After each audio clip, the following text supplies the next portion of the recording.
अखिल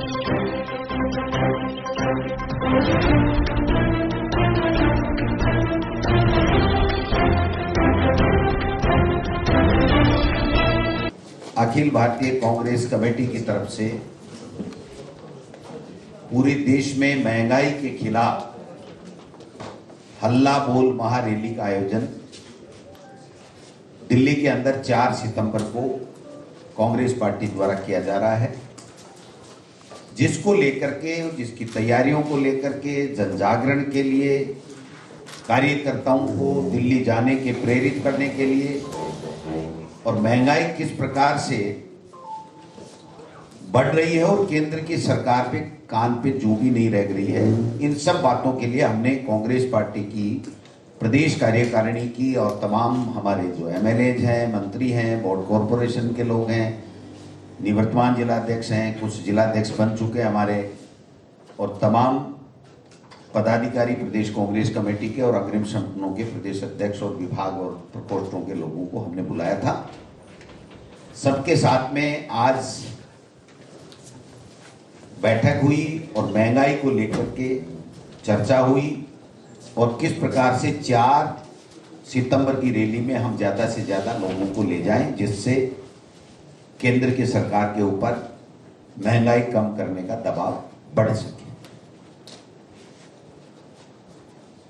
25 तारीख को हम जिला कांग्रेस कमेटियों में तमाम जिले के नेताओं के साथ में बैठक करेंगे और 27 तारीख को हम विधानसभा वार, चाहे वो दोनों ब्लॉकों की एक साथ करें, चाहे ब्लॉक वाइज करें, विधानसभा वार हम लोग 27 अगस्त को बैठक करेंगे और लोगों में 4 सितंबर को दिल्ली के लिए आह्वान करेंगे।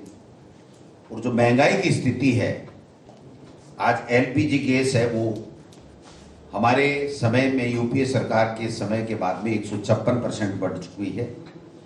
जो पेट्रोल है वो 40% से ज्यादा बढ़ चुका है, डीजल है वो 75% बढ़ चुका है, सरसों का तेल 122% बढ़ चुका है, आटा 81% बढ़ चुका है और दूध है वो 71% बढ़ चुका है। और अन्य जो आम रोज की जो आवश्यकताएं की वस्तुएं हैं, उपभोग की वस्तुएं हैं, उनके ऊपर जिस प्रकार से जो महंगाई बढ़ रही है और केंद्र की सरकार किसी तरीके से उन पे ध्यान नहीं दे करके दूसरे प्रमुख मुद्दों से ध्यान हटा करके दूसरे अपने सेट एजेंडे के मुताबिक चल रही है। आप और हम सब देख सकते हैं कि किस प्रकार से ईडी, सीबीआई, इनकम टैक्स का दुरुपयोग, सरकार गिराने का षड्यंत्र, देश में धार्मिक असहिष्णुता का माहौल बनाना और किस प्रकार से देश में एक अराजकता का माहौल है, देश में एक डर का, भय का माहौल है और भाई के प्रति भाई की नफरत के जो बीज बोए जा रहे हैं अपनी राजनीतिक रोटियां सेकने के लिए। अब तो उनके नेता भी कहने लगे कि हमारे केंद्र की सत्ता में बैठे लोग केवल सत्ता के लिए लालची हैं और सत्ता के लिए कुछ भी कर सकते हैं, इनको जनसेवा, मानव सेवा और देश की सेवा से कोई सरोकार नहीं। मैं ज्यादा नहीं कह के इतना ही कहना चाहता हूं कि आज की इस बैठक के बाद में हम लोग 25 और 27 तारीख तो बैठकें करेंगे ही करेंगे। इसके अलावा भी गांव-गांव, ढाणी-ढाणी में कांग्रेस का कार्यकर्ता वार्ड में, मोहल्ले में जाकर के इस महंगाई के खिलाफ जनजागरण अभियान चला करके हम 50,000 के लगभग हमने टारगेट रखा है कि हम राजस्थान से उस दिल्ली की 4 सितंबर की कांग्रेस की जो महंगाई के खिलाफ हल्ला बोल रही है उसमें भाग लेंगे और इनको मजबूर करेंगे कि आप महंगाई कम कीजिए। अगर ये महंगाई कम नहीं करते हैं तो देश की जनता इनको 2024 के अंदर आईना दिखा देगी और इनको सत्ता से दूर हटाएंगे, दूर भगाएंगे। मैं आप सब लोगों का स्वागत करते हुए हमारे मुख्यमंत्री माननीय अशोक गहलोत जी प्रेस कॉन्फ्रेंस में मौजूद हैं, जिन्होंने 3.5 साल से अधिक समय से जो गुड गवर्नेंस दी है, जो सरकार ने फ्लैगशिप योजनाएं दी हैं, मुख्यमंत्री चिरंजीवी योजना हो, कॉलेज खोलना हो, महात्मा गांधी इंग्लिश मीडियम स्कूलें खोलना हो, कृषि के लिए अलग बजट देने की बात, अलग बजट पेश किया हो, आगामी राजीव गांधी ग्रामीण ओलंपिक खेल शुरू करने जा रहे हैं। आगामी बजट के लिए इनका कहना है कि युवाओं के लिए समर्पित होगा। 3.25 लाख बेरोजगारों को नौकरियां देने की प्रक्रिया चल रही है, कुछ को 1.25 लाख के लगभग को दे दी गई हैं। तमाम मुद्दों के ऊपर जो अच्छे तरीके से सरकार बढ़िया काम कर रही है और जिस प्रकार से अशोक गहलोत जी सुशासन यहां पर दे रहे हैं, उसके माहौल को खराब करने के लिए भारतीय जनता पार्टी और आरएसएस ने एक एजेंडा चला रखा है कि बेवजह बदनाम करो। उनका जो चेहरा है आरएसएस और भाजपा का, वो ज्ञानदेव आहूजा है और हमारा जो विचारधारा, हमारा जो काम, हमारी विचारधारा, हमारी योजनाएं, हमारी सरकार की गुड गवर्नेंस आप सब देखते हैं कि शानदार है।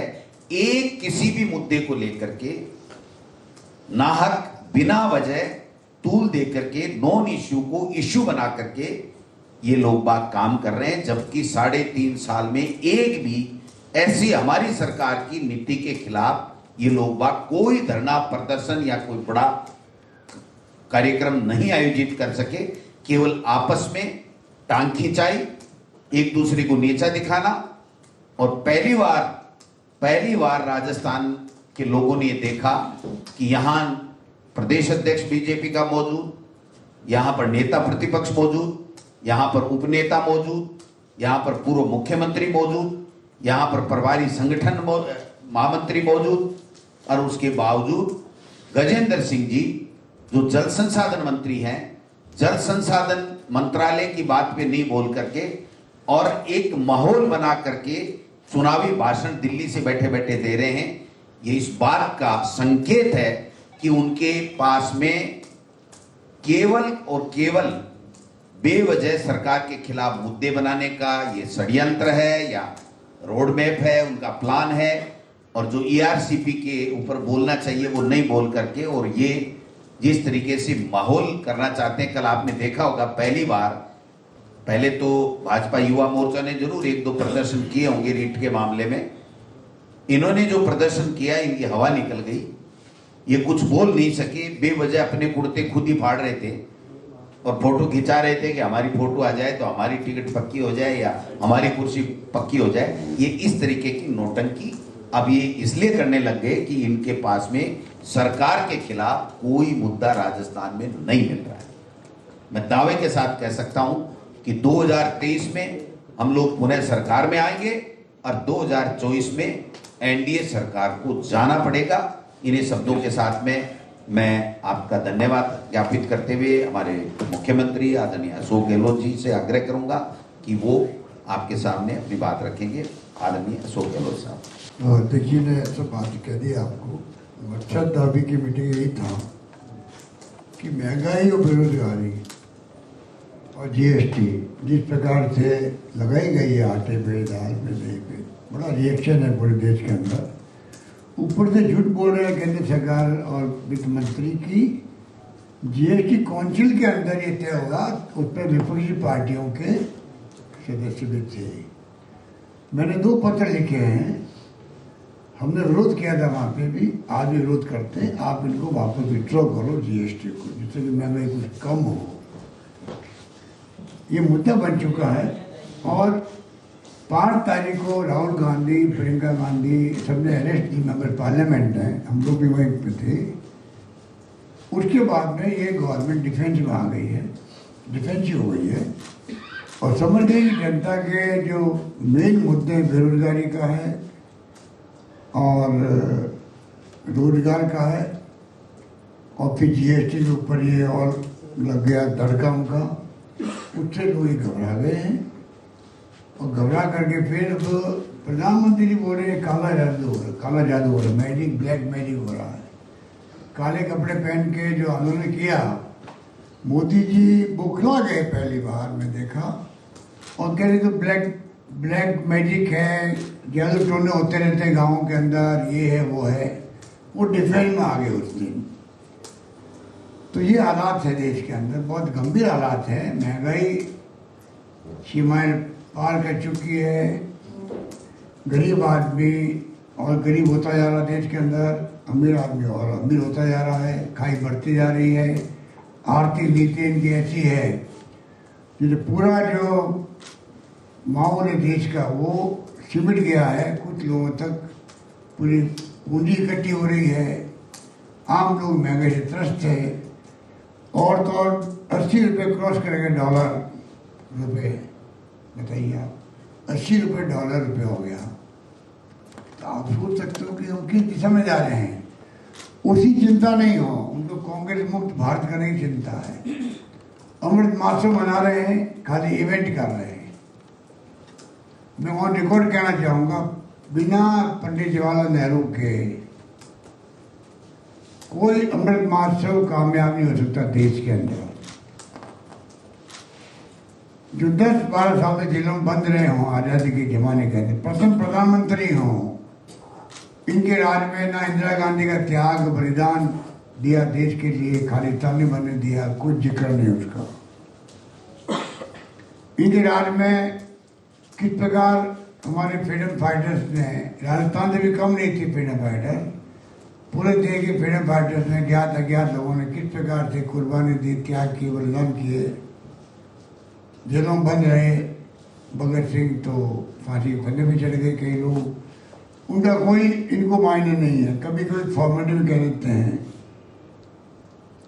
सरदार पटेल थे या मौलाना अबुल कलाम आजाद थे, बड़े बड़े फ्रीडम फाइटर थे, चाहे गोपाल गंज गोखले थे या लोकमान्य तिलक थे, लाला लाजपत राय थे, किन किन के नाम गिनाए। ये खाली अपने आरएसएस बीजेपी इन लोगों ने इवेंट बना दी, इसको इवेंट बना दी खाली।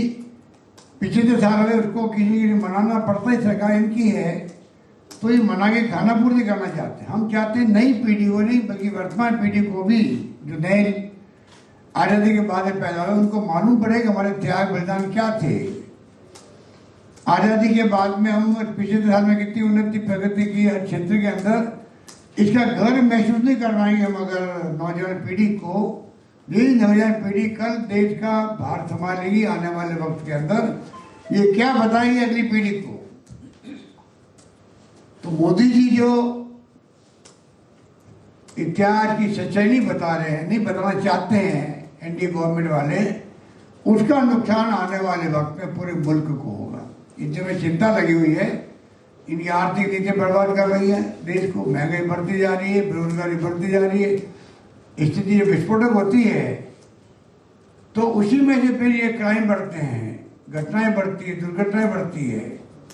अगर नई पीढ़ी को आप रोजगार नहीं देंगे, महंगाई बढ़ती जाएगी, तो आप जानते हैं कि सब जानते हैं कि इनका फॉलोआउट क्या हो सकता है, जो फॉलोआउट हो रहा है देश के अंदर। आज धर्म के नाम पर राजनीति लोग कर रहे हैं, इतना ज्यादा डिस्टेंस बढ़ गई है धर्म और जाति के बीच में। आप देखिए कितना जगह पर घटनाएं दुर्घटनाएं हो रही है, किस प्रकार कानून लोग तोड़ रहे, हाथ में ले रहे हैं देश के अंदर। तो ये हमें चिंता का विषय होना चाहिए। इसलिए महंगाई और बेरोजगारी को लेकर जो रैली हो रही है उसमें हम लोग आह्वान कर रहे हैं प्रदेशवासियों को भी, तमाम कार्यकर्ता जाएंगे, प्रदेशवासी जाना चाहे वो भी जाएं। और जो प्रोग्राम देती है कांग्रेस ब्लॉक में, जिले में, प्रदेश के अंदर, उसको कामयाब करने के लिए आम जनता साथ आए, तब जाके मैं समझता हूँ सरकार पर दबाव बढ़ेगा, और दबाव बढ़ेगा तो फिर महंगाई कम होने की संभावना बढ़ जाएगी। ये मेरा कहना है। क्यों एक देशव्यापी माहौल महंगाई के खिलाफ नहीं बन पाता सर? बना हुआ है, माहौल बना हुआ है। अभी जो रैली हुई है ब्लॉक की और डिस्ट्रिक्ट की, राजस्थान के अंदर भी, जयपुर के अंदर भी हम देखा होगा, अच्छी संख्या में लोग आए थे। मुद्दा बन रहा है, तभी तो डिफेंस में आए हैं। आपको लगता है कि मीडिया अभी गोदी मीडिया हो गया है। मीडिया अभी पूरी तरह मोदी जी एनडीए गवर्नमेंट डरा हुआ है। वो इशू हमेशा मीडिया बनाता है। आज तक मुल्क में जब कभी इशू बना है, ये चौथा स्तंभ ऐसे ही नहीं कहलाता है, ये वास्तव में चौथा स्तंभ है।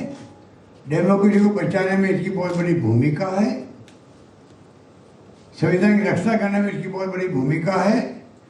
और मीडिया खुद दबाव में डाल दिया गया है, ईडी के डर से, इनकम टैक्स के डर से, सर मीडिया दबाव में है। सीबीआई के डर से। मीडिया तो दबाव अब क्या करो बताओ, आप इशू तो आप लोग बनाते हो। आप लोग जब बताते नहीं हो कि महंगाई की मार कितनी बड़ी है, वरना कांग्रेस शासन में क्योंकि खुलापन था, मीडिया को पूरा फ्रीडम था, तो जम के वो आलोचना करते थे सरकार की, इशू बनता था। हमने तो कई हमारे मुख्यमंत्री, रेल मंत्री, कानून मंत्री को इस्तीफे ले लिए भाई। 2G स्पेक्ट्रम में जेल चले गए केंद्रीय मंत्री। कोलगेट के अंदर क्या क्या नहीं हुआ, और वो कोलगेट कहाँ गया आपका, वो कहाँ गया आपका 2G स्पेक्ट्रम कहाँ गया, लोकपाल कहाँ गया। सरकार हिल गई, सरकार चली गई हमारी। अब लोकपाल को याद करते हैं क्या, ना लोकपाल को याद करते हो आप लोग, ना आपको 2G स्पेक्ट्रम को याद करते हो, ना कोलगेट को याद करते हो, ना ब्लैक मनी लेके आऊंगा मैं 14 में मोदी जी कहते थे उसको याद करते हो, ना 2 करोड़ लोगों को रोजगार लगाएंगे, नौकरी लगाएंगे उसको याद करते हो, कुछ नहीं करते हैं। मीडिया वो दबाव के अंदर है। पर पब्लिक का सर परसेप्शन और सोच नहीं बदल रही है। चुनावी राज्यों के रिजल्ट, चुनावी मुद्दा नहीं बन पाता सर। पब्लिक आपकी मूवमेंट में चुनाव मुद्दा बनेगा, आप देखेंगे। अभी चुनाव जीतेंगे, अगला चुनाव 2023 के अंदर जीतेंगे राजस्थान के अंदर। फिर आप 24 के चुनाव में इस बार मोदी जी को आसान खेल नहीं उनके लिए लगता भी उनको है, पर मेरा मानना है जिस प्रकार से घेराबंदी हो रही उनकी खुद की, और जिस प्रकार झटका हुआ है बिहार के अंदर उनको नीतीश कुमार ने दिया है, उसके बाद में और महंगाई और ये जो बेरोजगारी है, कांग्रेस ने जो आंदोलन किया राहुल गांधी के नेतृत्व में, उससे मोदी सरकार हिल चुकी है। और कुछ भी परिणाम हो सकते 24 के अंदर। ये घमंड अगर उनको है, ये घमंड तो वाजपेयी के वक्त में फील गुड भी हुआ था, इंडिया साइनिंग हुआ था, वो चला नहीं था, और सरकार बन गई थी। सोनिया गांधी जी प्रधानमंत्री नहीं बनी, मनमोहन सिंह जी बनाए, जिन्होंने बहुत शानदार काम किया। सर मीडिया ने हमें जो नुकसान पहुंचाया है, सरकार चली गई मेरी, लोकपाल, 2G स्पेक्ट्रम, कोलगेट क्या क्या लेके आए, वो कहाँ चला गया। 1,70,000 करोड़ का घोटाला हो गया है, CAG ने बोला था, वो कहाँ चला गया घोटाला। अब मीडिया नाम लेता ही नहीं है, मीडिया खुद ही जेल में जा रहा है। साहित्यकार, पत्रकार, मीडिया वाले जेल में बैठे हुए आपके साथी, तनख्वाह आपकी कम हो रही है, नौकरी निकाले जा रहे हो आप लोग, बोल नहीं रहे हो आप लोग, क्योंकि आपकी ट्रांसफर पोस्टिंग हो जाती है आपकी भी। सब समाज में सर एक चीज है, मीडिया की स्वतंत्रता की बात कर रहे हैं, मीडिया की स्वतंत्रता की बात कर रहे हैं। आप ही के राज्य में न्यूज 18 इंडिया के ब्यूरो चीफ भवानी सिंह के घर पे उनको अरेस्ट करने के लिए आपकी पुलिस जाती है, न कहीं FIR है, न कोई और केस है, इसके ऊपर क्या कह रहे हैं? आपने सुनना, मैं तो मुझे नहीं मालूम। आज सुबह आपकी पुलिस उनके घर पे उनको अरेस्ट करने के लिए पहुंची थी, पता कर लेंगे।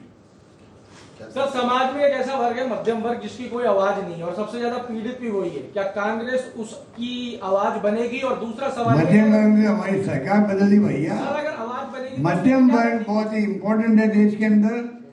कांग्रेस उसका सम्मान करती है। राहुल गांधी जी के हर कैंपेन के अंदर, गुजरात के अंदर भी, देश के अंदर भी, हमेशा वो मध्यम वर्ग की बात ही करते हैं। हम जानते हैं मध्यम वर्ग की स्थिति क्या है देश के अंदर। सबसे अधिक दुखी कोई है अभी, गरीब तबका तो ही है, और मध्यम वर्ग भी कम दुखी नहीं है। सर ज्ञानदेव आहूजा जी के बयान पर आपका क्या कहना? ज्ञानदेव आहूजा जी का बयान बहुत ही, मैं समझता हूँ कि जी मेरे पास शब्द नहीं है किन शब्दों में कंडेम करूँ उसको। और उन्होंने, मैं समझता हूँ कि जो क्राइम किया है, जिस रूप में जो बात खुद ने बोली है, उसमें तो उनके खिलाफ में पुलिस ने मुकदमा दर्ज हो गया है, कार्रवाई इस पर जांच हो रही है, कार्रवाई होगी।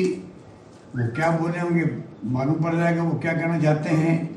और तो जो उन्होंने बयान दिया है, मुझे लगता है कि उनको जवाब देना पड़ेगा हाईकोर्ट के अंदर भी, क्योंकि जब केस से वह चालान पेश हो चुका है, लोअर कोर्ट हाईकोर्ट में केस चलता है, उसके बाद मालूम पड़ता है कि ये व्यक्ति तो खुद भड़काने वाला था या इसके कहने से ये मर्डर हुए हैं, तो कोई एक्यूज बन सकता है। ये तो लीगली बहुत बड़ा इंपॉर्टेंट पॉइंट है वो।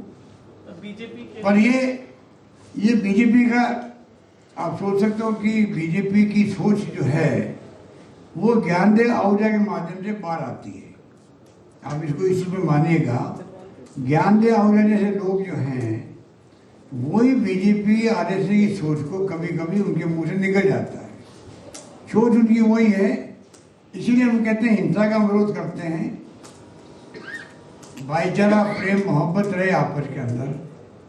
प्रधानमंत्री मोदी जी को हम लोग कई बार अपील करिए कि आप अपील करो देश के अंदर कि आज माहौल बहुत सरचार्ज है, धर्म के नाम पर बहुत अलगाव हो गया है, उसको समाप्त करो।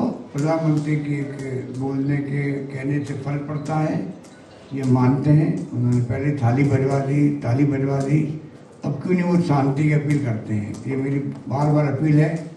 और मोदी जी पता नहीं, अभी उनके जो सिक्योरिटी एडवाइजर हैं मिस्टर डोवाल, वो बोले थे अभी इन बातों को लेके। तो डोवाल बोल सकता है तो प्रधानमंत्री जी क्यों नहीं बोल सकते हैं, ये मेरा कहना है। सर भूषण शर्मा पर कार्रवाई, गुजरात आप जाके आए थे, पहले भी आप गुजरात के इंचार्ज रहे, अब आपको लगता है कि वो कल भी जाएंगे, वो मिथक टूटेगा? 27 साल का वहाँ 27 साल का सपना देख रही है। एक बार 149 सीटें कांग्रेस ला चुकी है जमाने में। देखिए वो तो कैंपेन अभी तो शुरू हो रहा है, अभी चुनाव में टाइम है, देखते हैं क्या होता है। कानून व्यवस्था पे शनिवार को बीजेपी ने और देखो हमारी बहुत वरिष्ठ नेता लगे हुए वहाँ प्रभारी हैं, राज्य ने एक कर रहे वहाँ पे। सर कांग्रेस ने पहले भी प्रदर्शन किए, सर कांग्रेस ने महंगाई के खिलाफ पहले भी प्रदर्शन किए, इस बार रैली कितना असर छोड़ेगी सर सेंट्रल गवर्नमेंट पे? पहले बहुत ही शानदार प्रदेश कांग्रेस कमेटी ने रैली की है महंगाई विरोधी जयपुर के अंदर, अब दिल्ली में हो रही है, और लगातार इसको इश्यू बनाए हुए कांग्रेस बनाए हुए हैं। और मैं समझता हूँ महंगाई बढ़ती जा रही है, तो हद पार हो गई है। धन्यवाद, बहुत धन्यवाद। सर राष्ट्रीय अध्यक्ष वाला चल रहा है, उसमें आपका भी नाम चल रहा है, क्या कोई आपको सलाह देने दे दीजिए। सर दिल्ली में आपने बयान दिया है कि मैं दिल्ली में आप बोले कि मैं नहीं बनूंगा, दिल्ली में आपने बयान राहुल दिया गांधी को मनाने में लगी हुई है, राहुल गांधी को पार्टी बनाने में लगी हुई है, लेकिन राहुल गांधी मना कर चुके हैं सर। तो ऐसे में क्या देखो राहुल बनते अगर मान लीजिए तो इसमें देश में कांग्रेस में निराशा आएगी, कई लोग घर बैठ जाएंगे और तकलीफ होगी हम लोगों को। उनको चाहिए कि वो आम कांग्रेस की भावनाओं को समझते हुए पूरे देश के अंदर उनको खुद को ये पद स्वीकार करना चाहिए। मैंने पहले भी कहा, एक बार एक इंटरव्यू के अंदर 250 लोग बैठे थे AICC के अंदर, 6 ग्रुप बने थे, 1 बाय 1 सबसे बातचीत हुई। जो हमारे तमाम प्रदेश के प्रदेश अध्यक्ष थे उसके अंदर, CLP लीडर्स थे देश के, केंद्रीय मंत्री रहे हुए थे वो थे, प्रदेश AICC के महामंत्री रहे थे वो थे, उन सबसे 1-to-1 बातचीत हुई। सबने कहा कि राहुल गांधी को वापस बनना चाहिए कांग्रेस अध्यक्ष। तो आप सोच सकते हो कि ये स्थिति है। तो जब एक तरफा राय उनके बारे में है तो उनको फिर मैं समझता हूँ कि स्वीकार करना चाहिए। सर पब्लिक की डिमांड है कि गैर गांधी परिवार से भी एक बार एक्सपेरिमेंट कर लेना चाहिए गांधी परिवार। ये गांधी और नॉन गांधी की बात नहीं है, ये तो संसद का काम है। कोई प्राइम मिनिस्टर बन नहीं रहे हैं। प्राइम मिनिस्टर इस परिवार का 32 साल से ना प्राइम मिनिस्टर बना कोई, ना केंद्रीय मंत्री बना और ना कोई मुख्यमंत्री बना, इस परिवार का ही। तो फिर मोदी जी इस परिवार से डरते क्यों हैं? केजरीवाल को कहना पड़ रहा है 75 साल में कुछ नहीं हुआ देश के अंदर, तो सब लोग कांग्रेस पे क्यों अटैक करते हैं? क्योंकि कांग्रेस पार्टी का डीएनए और देश का डीएनए एक है। आजादी के पहले भी, आजादी के बाद में ही उसी ढंग से कांग्रेस पार्टी सभी धर्म, सभी जाति, सभी वर्गों को साथ लेकर चलती है। अलग अलग भाषाओं बोलने वाले लोग हैं यहाँ पे देश के अंदर, उनको साथ लेकर चली है, तब जाके मुल्क एक बखन रहा है। चाहे जान दे दी इंदिरा गांधी ने, पर खालिस्तान नहीं बनने दिया। ये बात तो सबके जहन में होनी चाहिए। इसलिए आज जो ये कुछ भी घबरा रहे हैं कांग्रेस से, कांग्रेस ही क्यों घबराते हैं? और कांग्रेस कहीं जाने वाली नहीं है। चाहे केजरीवाल बहुत बोलने लगे आजकल, तो 75 साल में कुछ नहीं हुआ, मैं नंबर 1 बनूंगा देश को। तो ये इस प्रकार वो बोल करके मैं समझता हूँ लोगों को गुमराह कर रहे हैं वो लोग। और कांग्रेस को 75 साल में कुछ नहीं हुआ। अरे 75 साल में कांग्रेस ने लोकतंत्र जिंदा रखा, इसलिए देश में आज प्रधानमंत्री का नाम है नरेंद्र मोदी। और दिल्ली के मुख्यमंत्री का नाम है अरविंद केजरीवाल। अगर डेमोक्रेसी नहीं होती तो कैसे बनते मुख्यमंत्री और प्रधानमंत्री कैसे बनते? ये सब कांग्रेस की देन है देश को। राजस्थान प्रदेश कांग्रेस कमेटी के उपाध्यक्ष नसीम अख्तर से प्रोग्राम को आए और मोहल्ला देखे धीरे सचिव अखिल भारतीय कांग्रेस कमेटी का स्वागत करें। नसीम अख्तर जी हल्ला बोल बैठक जो राजस्थान प्रदेश कांग्रेस कमेटी द्वारा आयोजित की जा रही है उसके लिए मैं चाहूंगा कि अखिल भारतीय कांग्रेस कमेटी के सचिव श्री धीरज गुर्जर जी आए और वो हम सबको संबोधित करें। श्री धीरज गुर्जर जी सबसे पहले तमाम पदाधिकारीगण, तमाम मंत्री साहिबान, तमाम विधायक साहिबान, पूर्व विधायक साहिबान और कॉर्पोरेशन के हमारे अध्यक्ष, चारों अग्रिम संगठनों के प्रदेशाध्यक्ष, हमारे कांग्रेस पार्टी के प्रकोष्ठों विभागों के प्रदेश अध्यक्ष, तमाम सब लोग जो आज कांग्रेस के बहुत ही महत्वपूर्ण नेता और पदाधिकारी हैं, प्रमुख भूमिका में हैं,